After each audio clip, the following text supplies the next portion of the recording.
రామాయణం అయ్యి 7,000 సంవత్సరాలైంది. కానీ ఇప్పటికీ మనం దాని గురించి మాట్లాడుకుంటాం. రాముడు రావణ సంహారం తర్వాత కొన్ని రోజులుండి అయోధ్యను వదిలేశాడు. కానీ హనుమంతుడు ఏమయ్యాడో తెలుసా? ఇంకా రాముడు వెళ్ళిపోతున్నప్పుడే హనుమంతుడు కూడా అయోధ్యను వదిలేసి వెళ్ళిపోయాడు. అక్కడి నుంచి అలా అడవుల ద్వారా పట్టాడు. తర్వాత భీముడు ఉన్నాడు కదా, భీముడికి ఒక్కసారి కనిపించాడండి.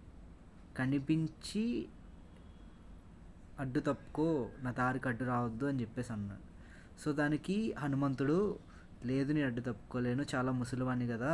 లైక్ హనుమంతుడు అప్పుడు ఒక ముసలి వానర ఒక ముసలి వాన వా సో అప్పుడు హనుమంతుడు ఒక ముసలి వానరంలా ఉన్నాడు.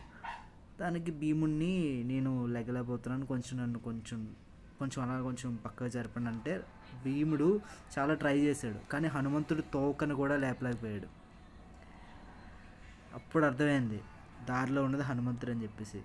కాలాంతరం అలా మారుతూ నెక్స్ట్ మహాభారతంలో కూడా అర్జునుడి రథం పైన హనుమంతుడు ఉంటాడు. హనుమంతుడు ఉండి ఎలాంటి అస్త్రశస్త్రాలు కూడా అర్జునుడికి ఎఫెక్ట్ కాకుండా చూసుకుంటాడు. సో అప్పుడు కూడా హనుమంతుడు ఉన్నాడు.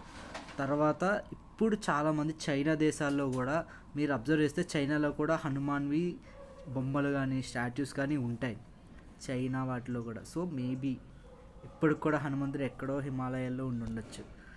సో మీరు కూడా హనుమంతుడు ఇంకా ఉన్నారు అనుకుంటే కామెంట్ చేయండి.